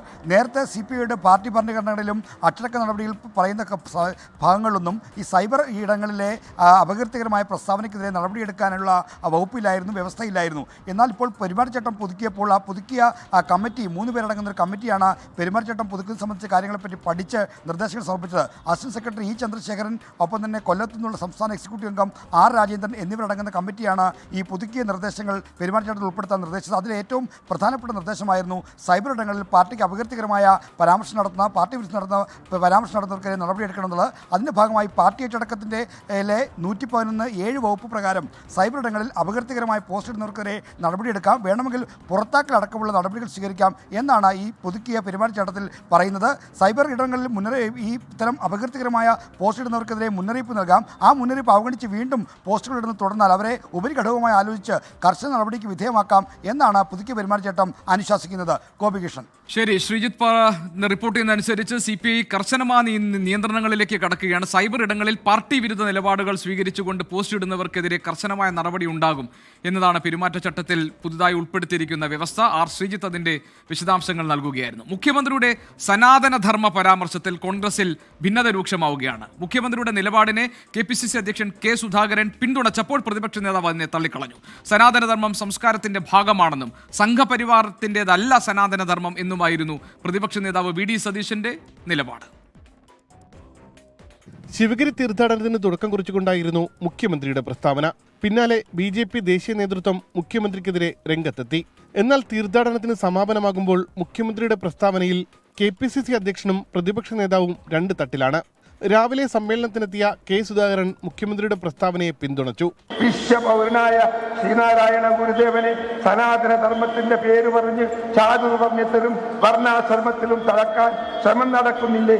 ഗുരുദേവനെ അങ്ങനെ ആർക്കും വിട്ടുകൊടുക്കാനാവില്ലെന്ന് നമുക്ക് ഉറപ്പിച്ചു പറയാം. സമാപന സമ്മേളനത്തിനെത്തിയ പ്രതിപക്ഷ നേതാവ് മുഖ്യമന്ത്രിയെ പൂർണ്ണമായും തള്ളി. ഒരു ജാതി, ഒരു മതം, ഒരു ദൈവം എന്നത് സനാതന ധർമ്മമാണെന്നും അത് സംസ്കാരത്തിന്റെ ഭാഗമാണെന്നും പ്രതിപക്ഷ നേതാവ്. ഞാൻ പറയുന്നു, ഞാൻ മുഖ്യമന്ത്രിയോട് വിയോജിപ്പ് പ്രകടിപ്പിക്കുക. സനാതനധർമ്മം എങ്ങനെയാണ് വർണ്ണാശ്രമത്തിൻ്റെയും ചാതുർവർണ്ണത്തിൻ്റെയും ഭാഗമാകുന്നത്? എനിക്ക് മനസ്സിലാകുന്നില്ല. നമ്മുടെ രാജ്യത്തിൻ്റെ മഹിതമായ പാരമ്പര്യത്തിൻ്റെ സാംസ്കാരിക പൈതൃകത്തിൻ്റെ ഭാഗമാണ് സനാതനധർമ്മം എന്ന് പറയുന്നത്. ശ്രീനാരായണ ഗുരുവിനെ മതനേതാവാക്കാൻ നടത്തുന്ന ശ്രമങ്ങളെ തിരിച്ചറിയണമെന്നും സനാതനധർമ്മത്തിലൂടെ സ്ഥാപിക്കാൻ ശ്രമിക്കുന്നത് ബ്രാഹ്മണാധിപത്യത്തിന്റെ രാജ്യവാഴ്ചയാണെന്നുമായിരുന്നു മുഖ്യമന്ത്രിയുടെ പ്രസ്താവന. സംഭവം വിവാദമായെങ്കിലും പ്രസ്താവനയിൽ ഉറച്ചു നിൽക്കുന്നതായി മുഖ്യമന്ത്രി. ഞാൻ പറഞ്ഞതെന്താണോ ആ പറഞ്ഞതിൽ നിൽക്കുന്നു. നിങ്ങൾ പറഞ്ഞതായിരിക്കില്ല ഞാൻ ചിലപ്പോൾ പറഞ്ഞത്. ഞാൻ പറഞ്ഞ കാര്യങ്ങളിൽ ഉറച്ചു നിൽക്കുന്നു. ശ്രീനാരായണ ഗുരു സനാതനധർമ്മത്തിന്റെ വക്താവായിരുന്നു എന്ന് നേരത്തെ, ഇപ്പോഴല്ല, ആ യോഗത്തിൽ തന്നെ ഞാൻ പറഞ്ഞു. ആ പറഞ്ഞ കാര്യം ശരിയല്ല. അതെന്റെ നിലപാടാണത്. സനാതനധർമ്മത്തിന്റെ വക്താവായിട്ടല്ല ശ്രീനാരായണ ഗുരുവിനെ കാണുന്നത്. ഹിന്ദു വിശ്വാസത്തെയും സനാതനധർമ്മത്തെയും അവഹേളിക്കുന്നതാണെന്നും വോട്ട് ബാങ്ക് ലക്ഷ്യമിട്ടാണ് മുഖ്യമന്ത്രിയുടെ പ്രസ്താവനയെന്നും BJP ദേശീയ നേതൃത്വവും വിമർശിച്ചു. 24 തിരുവനന്തപുരം. ഉമാ തോമസ് MLAക്ക് ഗുരുതര പരിക്കേറ്റ കലൂർ സ്റ്റേഡിയത്തിലെ അപകടത്തിൽ കർശന നടപടിയെന്ന് മുഖ്യമന്ത്രി പിണറായി വിജയൻ. നൃത്തപരിപാടിയുമായി ബന്ധപ്പെട്ട പണമിടപാടിൽ സംഘാടകരായ മൃദംഗ വിഷൻ MD ദിവ്യ ഉണ്ണിയുടെ സുഹൃത്ത് പൂർണിമ ഉൾപ്പെടെ 4 പേരെ പ്രതി ചേർത്ത് പോലീസ് കേസെടുത്തിട്ടുണ്ട്. സ്ഥാപനത്തിനെതിരെ നടക്കുന്നത് കുപ്രചാരണമാണെന്നാണ് മൃദംഗ വിഷൻ MD നികോഷ് കുമാറിന്റെ പ്രതികരണം. ഇതിൽ നിന്ന് നമുക്ക് കിട്ടുന്ന അനുഭവപാഠം സുരക്ഷാ പരിശോധന കൃത്യമായി നടക്കണം എന്നുള്ളതാണ്. സ്വകാര്യ പരിപാടികളിലും ഇതുപോലുള്ള ആളുകളാണ് പങ്കെടുക്കുന്നത്. അവിടെ പങ്കെടുത്ത മന്ത്രിയുണ്ട്, MLA ഉണ്ട്, മറ്റാൾക്കാരുണ്ട്. അങ്ങനെയുള്ള ആളുകളൊക്കെ പങ്കെടുക്കുമ്പോൾ അതിനാവശ്യമായ കരുതൽ അവിടെ ഉണ്ടാകേണ്ടതായിട്ടുണ്ട്. അത് നിർബന്ധമായും ഉണ്ടാകണമെന്ന് തന്നെയാണ് സർക്കാർ നടപടികൾ സ്വീകരിക്കുന്നത്. വന്ന വീഴ്ചകൾക്കെതിരെ കർക്കശമായ നടപടി സ്വീകരിച്ചു പോകും. തുറന്ന് ഏതെല്ലാം തരത്തിലുള്ള സുരക്ഷാ ക്രമീകരണങ്ങൾ ഏർപ്പെടുത്തണമെന്നത് സംബന്ധിച്ച് വിശദമായൊരു മാർഗരേഖ തന്നെ പുറപ്പെടുവിക്കുകയും ചെയ്യും. MLA ഉമാ തോമസിനുണ്ടായ അപകടത്തിൽ ശക്തമായ നടപടികൾ സ്വീകരിക്കാനാണ് മുഖ്യമന്ത്രിയുടെ നിർദ്ദേശം. പരിപാടിയുടെ നടത്തിപ്പുകാരായ മൃദംഗ വിഷനെതിരെ പാലാരിവട്ടം പോലീസ് വീണ്ടും കേസെടുത്തു. സാമ്പത്തിക തട്ടിപ്പ് നടത്തിയെന്ന പരാതിയിൽ പരിപാടി സംഘടിപ്പിച്ച Mridanga vision MD Nikosh Kumar, CEO Shameer Abdul Raheem, Divya ഉണ്ണിയുടെ സുഹൃത്ത് പൂർണിമ, നികോഷ് കുമാറിന്റെ ഭാര്യ എന്നിവരെ പ്രതി ചേർത്താണ് കേസ്. എന്നാൽ ആരോപണങ്ങളെല്ലാം മൃദംഗ വിഷൻ പ്രൊപ്പറേറ്റർ നികോഷ് കുമാർ തള്ളി. നമ്മുടെ ഭാഗത്തു നിന്ന് എല്ലാവിധ അനുമതിയും നമ്മൾ തേടിക്കഴിഞ്ഞിട്ടുണ്ട്. നമ്മൾ കിട്ടിയ സ്റ്റേജ്, അതിൻ്റെ കാര്യങ്ങളെല്ലാം പറയേണ്ടത് GCD ആണ്. അങ്ങനെ സ്റ്റേജ് കെട്ടാൻ അവിടെ പെർമിഷൻ ഇല്ലെങ്കിൽ ആ ഭാഗം കൊണ്ട് അവർ പറയണം. അതിൻ്റെ ഉന്നത ഡിപ്പാർട്ട്മെൻറ്റ് ഞങ്ങളോട് പറയണം. GCD പോലത്തെ ഒരു സ്റ്റേഡിയം കിട്ടുക എന്ന് പറഞ്ഞാൽ തന്നെ അതൊരു ഭാഗ്യമാണ്. അത്രയും സേഫ്റ്റിയും സെക്യൂരിറ്റിയും ഇറക്കിയിട്ടാണ് നമ്മൾ അവിടെ കണ്ടസ്റ്റൻസിനെ എത്തിച്ചത്. ഏത് അന്വേഷണ സംഘത്തിന് മുന്നിലും ഹാജരാവാൻ സന്നദ്ധനാണ് ഈ പരിപാടി സാമ്പത്തിക തട്ടിപ്പാണെങ്കിൽ ഈ പരിപാടി നടത്തേണ്ട കാര്യമുണ്ടോ മാഷേ? സംഭവത്തിൽ കൊച്ചിൻ കോർപ്പറേഷനും നടപടികൾ ആരംഭിച്ചു. മതിയായ പരിശോധനകൾ നടത്തിയില്ലെന്ന കാരണത്താൽ ഹെൽത്ത് ഇൻസ്പെക്ടർ എം നീതയെ സസ്പെൻഡ് ചെയ്തു. റവന്യൂ വിഭാഗത്തിന് വീഴ്ചകൾ സംഭവിച്ചിട്ടുണ്ടോ എന്ന് പരിശോധിക്കാൻ നഗരസഭാ സെക്രട്ടറിക്ക് മേയർ നിർദ്ദേശം നൽകിയിട്ടുണ്ട്. 24 കൊച്ചി. ഗുരുതര പരിക്കേറ്റ് ചികിത്സയിൽ കഴിയുന്ന ഉമാ തോമസ് MLAയുടെ ആരോഗ്യനിലയിൽ ഇന്നലത്തേക്കാൾ പുരോഗതിയുണ്ട് എന്നത് ആശ്വാസമുള്ള വാർത്തയാണ്. സ്വയം ശ്വാസം എടുത്തു തുടങ്ങിയ ഉമാ തോമസ് സംസാരിക്കാൻ ശ്രമിക്കുന്നുണ്ട് ഇപ്പോൾ. എന്നാൽ വീഴ്ചയെക്കുറിച്ച് ഉമാ തോമസിന് ഓർമ്മയില്ല എന്നാണ് ഡോക്ടേഴ്സ് പറഞ്ഞത്. 4ാം ദിവസം പ്രതീക്ഷയുടേതാണ്. മകൻ വിവേകിന് ഉമാ തോമസ് പുതുവർഷാശംസകൾ നേർന്നു. രോഗി നന്നായി പ്രതികരിക്കുന്നുണ്ടെന്ന് ഡോക്ടർമാർ പറഞ്ഞു. കൈകാലുകൾ ചലിപ്പിക്കുന്നുണ്ട്. ചില സമയങ്ങളിൽ സ്വയം ശ്വാസമെടുക്കുന്നതും ആരോഗ്യ പുരോഗതിയുടെ അടയാളമാണ്. വെന്റിലേറ്ററിൽ നിന്ന് ഉടൻ മാറ്റാനാകുമെന്ന പ്രതീക്ഷയിലാണ് ഡോക്ടർമാർ. ഇന്നലത്തേക്കാളും ഓവറോൾ നേരിയ പുരോഗതിയുണ്ട്. ചെസ്റ്റിൻ്റെ കാര്യത്തിലായിരുന്നു ഒരു കൺസേൺ ഉണ്ടായിരുന്നത്, ലങ്സിനകത്ത്. അതും ഇന്നലത്തെ എക്സ്റേ വെച്ച് നോക്കുമ്പോൾ ഇന്നത്തെ എക്സ്റേസ് കുറേയും കൂടി ക്ലിയർ ആയിട്ടുണ്ട്, ബെറ്ററാണ്. ഇനി നമുക്ക് നോക്കേണ്ട കാര്യങ്ങൾ എപ്പോൾ വെന്റിലേറ്ററിൽ നിന്ന് മാറ്റാൻ പറ്റും എന്നുള്ളതാണ്. വേദന കുറയ്ക്കാനുള്ള മരുന്നുകളാണ് നിലവിൽ നൽകുന്നത്. ശ്വാസകോശ പ്രശ്നങ്ങളും കുറയുന്നുണ്ട്. എല്ലാ ദിവസവും പ്രത്യേക മെഡിക്കൽ ബോർഡ് ചേർന്നാണ് MLAയുടെ ആരോഗ്യസ്ഥിതി വിലയിരുത്തുന്നത്. 24 കൊച്ചി. നിയുക്ത ഗവർണർ രാജേന്ദ്ര വിശ്വനാഥ് അർലേക്കർ കേരളത്തിലെത്തി. തിരുവനന്തപുരം വിമാനത്താവളത്തിലെത്തിയ രാജേന്ദ്ര വിശ്വനാഥ് അർലേക്കറെ മുഖ്യമന്ത്രി പിണറായി വിജയന്റെ നേതൃത്വത്തിൽ സ്വീകരിച്ചു. നാളെ രാവിലെ 10:30 രാജ്ഭവനിലാണ് സത്യപ്രതിജ്ഞ ചടങ്ങ്. നാളെ രാവിലെ 10:30 രാജ്ഭവനിലാണ് സത്യപ്രതിജ്ഞാ ചടങ്ങ്. ഹൈക്കോടതി ചീഫ് ജസ്റ്റിസ് നിതിൻ മധുകർ ജാംദാർ സത്യവാചകം ചൊല്ലിക്കൊടുക്കും. 5 മണിയോടെ തിരുവനന്തപുരം വിമാനത്താവളത്തിലെത്തിയ രാജേന്ദ്ര വിശ്വനാഥ് അർലേക്കറെ മുഖ്യമന്ത്രി പിണറായി വിജയൻ, മന്ത്രിമാർ, സ്പീക്കർ AN ഷംസീർ തുടങ്ങിയവർ ചേർന്ന് സ്വീകരിച്ചു. പിന്നീട് നിയുക്ത ഗവർണർ രാജ്ഭവനിലെത്തി. സർക്കാരുമായി നിരന്തരം കൊമ്പുകോർത്തിരുന്ന ആരിഫ് മുഹമ്മദ് ഖാന് ശേഷം വരുന്ന ഗവർണർ ഏത് സമീപനം സ്വീകരിക്കും എന്നത് ശ്രദ്ധേയമാണ്. ദീർഘകാലം RSS ചുമതലകൾ വഹിച്ച ശേഷം 1989 രാജേന്ദ്ര അർലേക്കർ BJPയിൽ അംഗത്വമെടുക്കുന്നത്. ഗോവയിൽ സ്പീക്കർ, മന്ത്രി എന്നീ നിലകളിൽ പ്രവർത്തിച്ചു. 24 തിരുവനന്തപുരം. മുഖ്യമന്ത്രി സ്ഥാനാർത്ഥിയെ ചൊല്ലി കോൺഗ്രസിൽ ഭിന്നത തുടരുന്നതിനിടെ രമേശ് ചെന്നിത്തലയെ പിന്തുണയ്ക്കാൻ മുസ്ലിം ലീഗിന്റെ നീക്കം. പാണക്കാട് സാദിഖ് അലി ശിഹാബ് തങ്ങൾ പ്രസിഡന്റായ പട്ടിക്കാട് ജാമിയ നൂരിയ സമ്മേളനത്തിലേക്ക് രമേശ് ചെന്നിത്തലയ്ക്കാണ് ക്ഷണം. കാന്തപുരം AP വിഭാഗവുമായി അടുക്കാനുള്ള ശ്രമം മുസ്ലിം ലീഗ് സജീവമാക്കുകയും ചെയ്തിട്ടുണ്ട്. 8 വർഷത്തെ ഭിന്നതയ്ക്ക് വിരാമമിട്ട് രമേശ് ചെന്നിത്തലയെ മന്നം ജയന്തിക്ക് ക്ഷണിച്ച് NSS. രമേശ് ചെന്നിത്തലയെ പിന്തുണച്ചും VD സതീശനെ വിമർശിച്ചും SNDP യോഗം ജനറൽ സെക്രട്ടറി വെള്ളാപ്പള്ളി നടേശൻ. ഇനി ഊഴം മുസ്ലിം ലീഗിന്റേത്. സമസ്തയുടെ സ്ഥാപനമാണ് ജാമിയ നൂരിയെങ്കിലും നിയന്ത്രണം മുസ്ലിം ലീഗിനാണ്. 4-ാം തീയതിയാണ് രമേശ് ചെന്നിത്തല പങ്കെടുക്കുന്ന പരിപാടി. രമേശ് ചെന്നിത്തലയെ ക്ഷണിച്ചതിലൂടെ കൃത്യമായ സന്ദേശമാണ് ലീഗ് നേതൃത്വം നൽകുന്നത് എന്നാണ് രാഷ്ട്രീയ നിരീക്ഷകരുടെ വിലയിരുത്തൽ. സമീപകാലത്തായി പ്രതിപക്ഷ നേതാവ് VD സതീശനും ലീഗ് നേതൃത്വവുമായുള്ള ബന്ധം അത്ര സുഗമമല്ല. മുനമ്പം വിഷയത്തോടെ ഭിന്നത ശക്തമായി. ഇതിനിടെ കാന്തപുരം AP വിഭാഗവുമായി അടുക്കാനുള്ള ശ്രമം ലീഗ് നേതൃത്വം ഊർജിതമാക്കി. സമസ്തയിലെ ഭിന്നിപ്പിനെ തുടർന്ന് EQ വിഭാഗത്തിന്റെ സമ്മർദ്ദത്താൽ AP വിഭാഗം പരിപാടികളിൽ നിന്ന് ലീഗ് നേതൃത്വം വിട്ടുനിൽക്കുകയായിരുന്നു പതിവ്. സമസ്തയിൽ ലീഗ് വിരുദ്ധ ചേരി രൂപപ്പെട്ടതോടെയാണ് AP വിഭാഗവുമായി അടുക്കുന്നത്. തൃശൂർ ആമ്പല്ലൂരിൽ നടന്ന SYS പരിപാടിയിൽ PK കുഞ്ഞാലിക്കുട്ടി പങ്കെടുത്തു. ഇത്തവണ സമസ്തയിൽ നിന്ന് എതിർപ്പുയർന്നില്ല.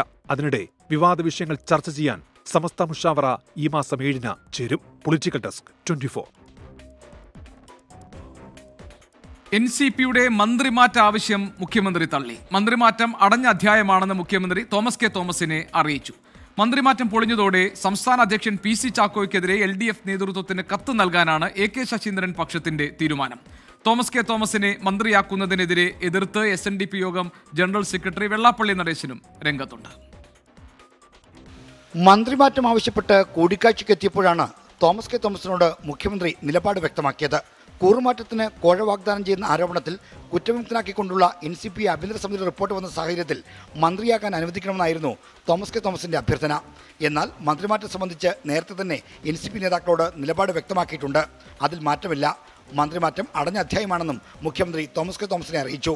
മന്ത്രിസ്ഥാനം സംബന്ധിച്ച നിലപാട് മുഖ്യമന്ത്രി തോമസിനെ അറിയിച്ച വിവരം എ കെ ശശീന്ദ്രനും തനിക്കൊപ്പമുള്ള നേതാക്കളെ അറിയിച്ചിട്ടുണ്ട്. ഇന്നലെ നടന്ന സ്വന്തം പക്ഷത്തെ നേതാക്കളുടെ യോഗത്തിലാണ് ശശീന്ദ്രൻ ഇക്കാര്യം അറിയിച്ചത്. മുഖ്യമന്ത്രിയുടെ നിലപാട് അനുകൂലമായതോടെ NCP സംസ്ഥാന അധ്യക്ഷൻ PC ചാക്കോയ്ക്കെതിരായ നിലപാട് കടുപ്പിക്കാനാണ് എ കെ ശശീന്ദ്രൻ പക്ഷത്തിന്റെ തീരുമാനം.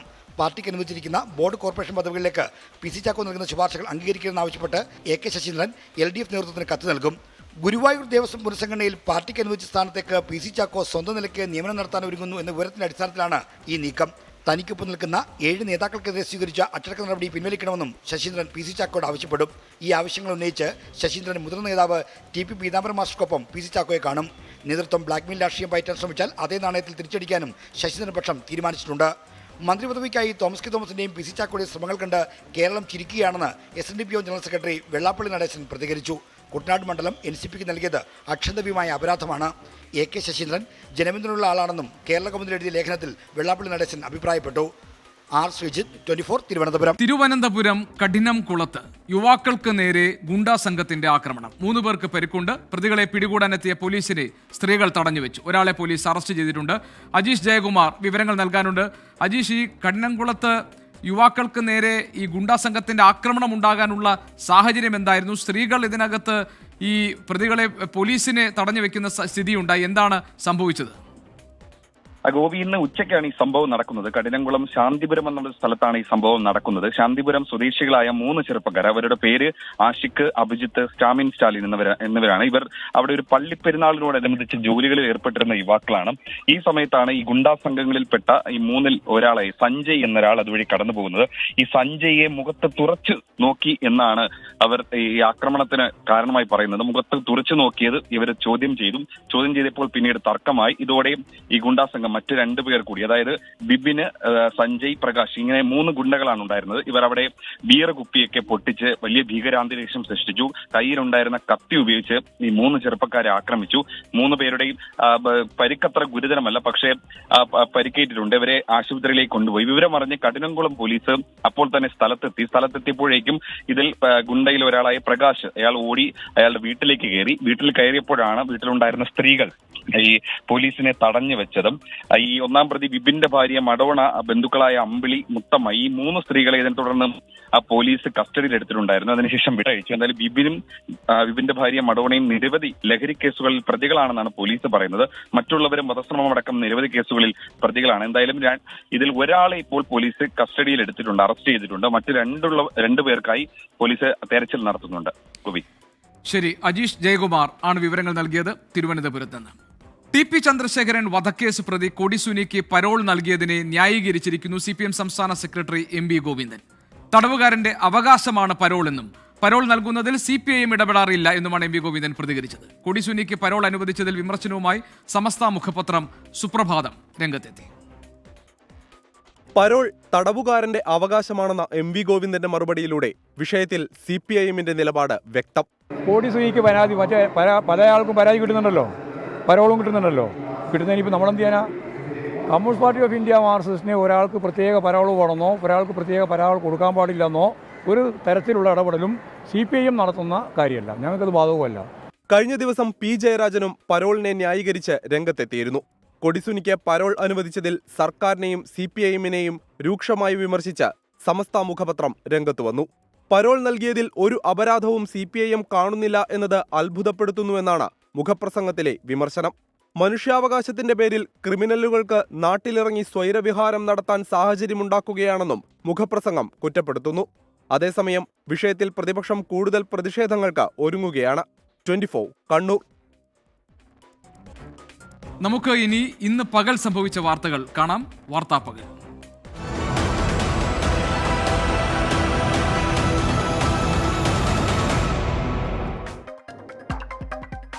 സംസ്ഥാനത്ത് വൈദ്യുതി ചാർജിൽ ഇന്നു മുതൽ വർധന. യൂണിറ്റിന് 9 പൈസ വീതം സർചാർജ് ഈടാക്കാനുള്ള തീരുമാനം പ്രാബല്യത്തിൽ. 2024 ഏപ്രിൽ മുതൽ ജൂലൈ വരെ പുറത്തുനിന്നും വൈദ്യുതി വാങ്ങിയതിലെ ബാധ്യത തീർക്കാനെന്ന് വിശദീകരണം. കാസർഗോഡ് മഞ്ചേശ്വരത്ത് ജൽജീവൻ മിഷന്റെ പേരിൽ ജല അതോറിറ്റിയുടെ തട്ടിപ്പ്. വോർക്കാടി പഞ്ചായത്തിൽ പല വീടുകളിലും ലഭിച്ചത് 10,000 രൂപയുടെ ബിൽ. 100ഓളം കുടുംബങ്ങൾക്ക് ജല അതോറിറ്റിയുടെ ജപ്തി നോട്ടീസും. വയനാട്ടിലെ നിയമനക്കോഴ വിവാദത്തിൽ കൂടുതൽ പരാതികൾ. ബത്തേരി ഏർബൻ ബാങ്കിൽ നിയമനം വാഗ്ദാനം ചെയ്ത് കോൺഗ്രസ് നേതാക്കൾ 22 ലക്ഷം രൂപ വാങ്ങിയെന്ന് താളൂർ സ്വദേശിയുടെ വെളിപ്പെടുത്തൽ. ആത്മഹത്യ ചെയ്ത DCC ട്രഷറർ NM വിജയന് 10ലേറെ ബാങ്ക് അക്കൗണ്ടുകൾ ഉണ്ടെന്ന് പോലീസ്. വിശദാംശങ്ങൾ കൈമാറണമെന്നാവശ്യപ്പെട്ട് ബാങ്കുകൾക്ക് നോട്ടീസ്. നവകേരള ബസ് വീണ്ടും സർവീസ് ആരംഭിച്ചു. രൂപമാറ്റം വരുത്തിയ ശേഷമുള്ള ആദ്യ സർവീസ് കോഴിക്കോട് നിന്ന് ബംഗളൂരുവിലേക്ക്. സീറ്റുകളുടെ എണ്ണം കൂട്ടിയതും നിരക്ക് കുറച്ചതും യാത്രക്കാർക്ക് ആശ്വാസം. 24 ഇംപാക്ട്. തിരുവനന്തപുരം RCCയിലെ ഒളി ക്യാമറ വിവാദത്തിൽ ഇടപെട്ട് ആരോഗ്യമന്ത്രി. RCC ഡയറക്ടറോട് വിശദീകരണം തേടി. ആരോപണ വിധേയനെ സംരക്ഷിച്ച് RCC. ഒളി ക്യാമറ സ്ഥാപിച്ചതിന് തെളിവില്ലെന്ന് ഡയറക്ടറുടെ മറുപടി. ലാബ് ടെക്നീഷ്യനെതിരെ പരാതിയുമായി രംഗത്തെത്തിയത് 9 വനിതാ ജീവനക്കാർ. പ്രമുഖ സസ്യശാസ്ത്രജ്ഞൻ പ്രൊഫസർ KS മണിലാൽ അന്തരിച്ചു. അന്ത്യം വാർദ്ധക്യ സഹജമായ അസുഖങ്ങളെ തുടർന്ന് ചികിത്സയിലിരിക്കെ. വിടവാങ്ങിയത് രാജ്യം പത്മശ്രീ നൽകി ആദരിച്ച ശാസ്ത്രപ്രതിഭ.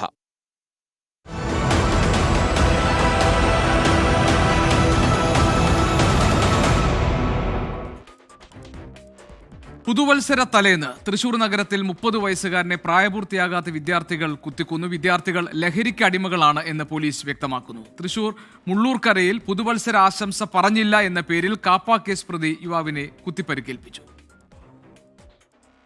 തൃശൂർ നഗരത്തെ നടുക്കിയ സംഭവമാണ് തേക്കിൻകാട് മൈതാനത്ത് പുതുവത്സര രാത്രിയിലുണ്ടായത്.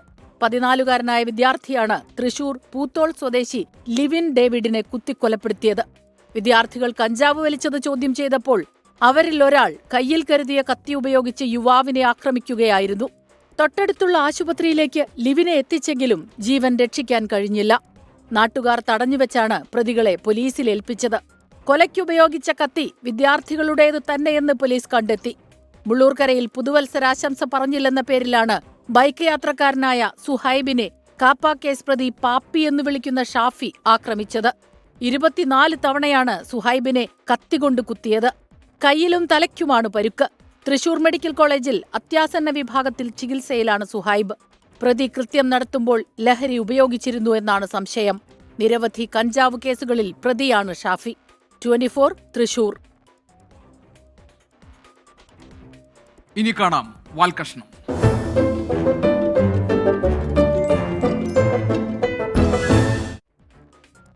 CPIM പത്തനംതിട്ട ജില്ലാ സമ്മേളനത്തിൽ തനിക്കെതിരെ വന്ന വിമർശനത്തിൽ പ്രതികരണവുമായി G. സുധാകരൻ രംഗത്തെത്തിയിരിക്കുന്നു. മിണ്ടാതെ വിശ്രമിച്ചിരിക്കാൻ സമയമായിട്ടില്ല എന്നും മരണം വരെ അഭിപ്രായം പറയുമെന്നുമായിരുന്നു G. സുധാകരന്റെ പ്രതികരണം.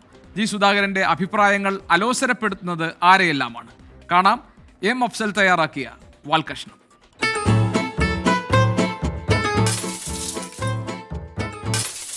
ആരെ എറിയണേ? നല്ല എറിയണുണ്ടല്ലോ. പത്തനംതിട്ട എന്തുകൊണ്ട് ഒരാൾ കല്ലെറിയുകയാണ്. കല്ലിവിടെ വരുത്തില്ല, അവിടെ തന്നെ കിടപ്പുണ്ട്. പത്തനംതിട്ടയിൽ ഇങ്ങോട്ട് എറിയണമെങ്കിൽ അത് ചില്ലറക്കാരല്ല സഖാവേ. CPIM പത്തനംതിട്ട ജില്ലാ സമ്മേളനത്തിൽ മുതിർന്ന നേതാക്കൾക്കെതിരെ വിമർശനം. വിശ്രമ ജീവിതത്തിൽ ശ്രദ്ധ കിട്ടാൻ വായിൽ തോന്നിയത് പറയുന്ന G. സുധാകരനെ നിയന്ത്രിക്കണം എന്ന് പ്രതിനിധികൾ ആവശ്യപ്പെട്ടു. ഇത് വെറും ഏറ് മാത്രമല്ല കേട്ടോ, ഇത് സൂക്കേട് വേറെയാണ്. ഇത്തരം രോഗികളൊക്കെ ആലപ്പുഴയിലാണ് ഉണ്ടായിരുന്നത്. കുറച്ചുപേരേ ഉള്ളൂ. ആ രോഗം ഇനി അങ്ങോട്ടും പടർന്നിട്ടുണ്ടാവും. ഒരു ഭാഗത്ത് ഈ പച്ചൻ തനിച്ച്, മറുഭാഗത്ത് കുന്നേൽ മത്തച്ഛനും കടയാടിക്കാരും. ഇത്തരം രോഗികളൊക്കെ ആലപ്പുഴയിലാണ് ഉണ്ടായിരുന്നത്. കുറച്ചുപേരേ ഉള്ളൂ. ആ രോഗം ഇനി അങ്ങോട്ടും പടർന്നിട്ടുണ്ടാവും. ഓരോ സൂക്കേടിന്റെ മരുന്ന് കേട്ടില്ല നിങ്ങൾ മിണ്ടാതിരിക്കണമെന്ന് ആജ്ഞാപിക്കാൻ തമ്പുരാക്കന്മാരുടെ കാലമൊന്നുമല്ല. ഇനി അതങ്ങ് മതിയാക്കണം. ഇവർക്കും ഒരു അവസരം കിട്ടട്ടെ. മിണ്ടാതിരിക്കണമെന്ന് ആജ്ഞാപിക്കാൻ തമ്പുരാക്കന്മാരുടെ കാലമൊന്നുമല്ല. ഇപ്പൊ ഈ പറഞ്ഞ തമ്പുരാന് ഈ പാർട്ടിനെ കുറിച്ച് വല്ലതും അറിയോ? കമ്മ്യൂണിസ്റ്റുകാരുടെ അവരുടെ സ്വാഭിപ്രായങ്ങൾ പരസ്യമായി പറയണമെന്ന കമ്മ്യൂണിസ്റ്റ് മാനിഫെസ്റ്റോയുടെ രാഷ്ട്രഭാഗത്ത് മാർക്സ് എഴുതി വെച്ചത്. അത് അയാൾ വായിച്ചിട്ടുണ്ടാവില്ല. വായിക്കാത്തത് പോട്ടേന്ന്. സഖാവ് ഇനി കിടന്നുറങ്ങിയാൽ മതി എന്നുള്ള പരിപ്പ് അത് പോകൂല നിങ്ങൾ പറഞ്ഞു കൊടുക്കും. ഞാൻ വിശ്രമ ജീവിതം നയിക്കുന്നില്ല, ഞാൻ പറഞ്ഞല്ലോ. തെളിവ് സഹിതം അങ്ങോട്ട് പറഞ്ഞു കൊടുക്കും. നമ്മളിവിടെ കിടന്നുറങ്ങല്ല എന്ന് ഒന്ന് മനസ്സിലാക്കട്ടെ. 1480 പൊതുപരിപാടികൾ പങ്കെടുത്തു. അത് ആലപ്പുഴ ജില്ലത്തെ മാത്രം പരിപാടി. പുറത്തെത്രങ്ങാനും പരിപാടിക്ക് പോയിക്കണ്. ഇതിന് പുറമെ ജില്ലയ്ക്ക് വെളിയിൽ 17 പരിപാടി പങ്കെടുത്തു. കൂടി കാസർഗോഡ് മുതൽ ട്രിവാൻഡ്രം വരെ 17 പരിപാടി പങ്കെടുത്തു. 3-4 വർഷം കൊണ്ട് എത്ര പരിപാടിക്ക് പോയി? 4 വർഷം ഞാൻ പങ്കെടുത്ത പലവിധ പരിപാടികൾ 3652. 3000 ചില്ലാനം പരിപാടി എന്ന് കേൾക്കുമ്പോൾ നിങ്ങൾ കണ്ണ് തള്ളണ്ട. അതിൽ മരണം, കല്യാണം, നൂലുകെട്ട്, അങ്ങനെ ഒരു പരിപാടി ഞങ്ങൾ ഒഴിവാക്കിയിട്ടില്ല. വിവാഹം, മരണമൊക്കെ പരിപാടിയാണ്. അവരെന്നെ വിളിക്കുന്നതിൻ്റെ അർത്ഥം എന്താ? ഞാൻ ചെല്ലണമെന്നല്ലേ. ഇപ്പൊ സഖാവിന് തിരക്കില്ലാത്തതുകൊണ്ട് സകല പരിപാടിക്കും പോകുന്നുണ്ട്. അപ്പൊ ഞാൻ അതിന് പോകും. അപ്പം എനിക്ക് കുറച്ച് ടൈമുണ്ട്. പിന്നെ കല്യാണത്തിൽ പങ്കെടുക്കൽ പണ്ട് മുതൽക്കേ ഞങ്ങളെ തത്വത്തിലുള്ളതാ. അപ്പോൾ social service is the basic foundation of political service. അതാണ്. അപ്പോൾ കല്യാണത്തിന് പങ്കെടുക്കലും ഒരു പാർട്ടി പരിപാടി തന്നെയാണ്. അപ്പോൾ സഖാവ് വിശ്രമിക്കുകയാണ്, മിണ്ടണ്ടെന്നൊന്നും ഞങ്ങളോട് പറയണ്ട. കമ്മ്യൂണിസ്റ്റ് പാർട്ടിയെ പറ്റി പ്രാഥമിക ധാരണയുള്ളവർക്ക് മരിക്കുന്നിടം വരെ വിശ്രമമില്ല. അപ്പോൾ സമ്മേളനത്തിൽ അങ്ങോട്ട് വിമർശിച്ചാൽ ഞങ്ങൾ പറച്ചിൽ നിർത്തുന്നു ആരും വിചാരിക്കണ്ട. എഴുന്നേറ്റ് നടക്കാനാവുന്ന കാലത്തോളം കമ്മ്യൂണിസ്റ്റുകാരന് വിശ്രമമില്ല. സ്ഥാനങ്ങളിലെ വ്യത്യാസം ഉണ്ടാവുള്ളൂ, പാർട്ടി മെമ്പർക്ക് വിശ്രമമേ ഇല്ല. അത് മതി. അപ്പോൾ പറയുന്നവർ പറയട്ടെ. ഇങ്ങനെ വിമർശിച്ച് സഖാവിനൊരു മൂലക്കിരുത്താന്നേ ഈ അടുത്തൊന്നും ആരും കരുതണ്ട. എന്തായാലും ഒരു 10 വർഷം കൂടെ ഞാനുണ്ടാവും, അക്കാലത്ത് ഒരു സംശയമില്ല. അപ്പോൾ പത്തനംതിട്ടയെന്ന് എറിഞ്ഞ പോലെ കല്ലെറിയാൻ വേണ്ടി നിൽക്കുന്ന മറ്റ് ജില്ലാ സമ്മേളനക്കാരോടാണ് പറയാനുള്ളത്, വെറുതെ നിങ്ങളെ സമയം കളയണ്ട.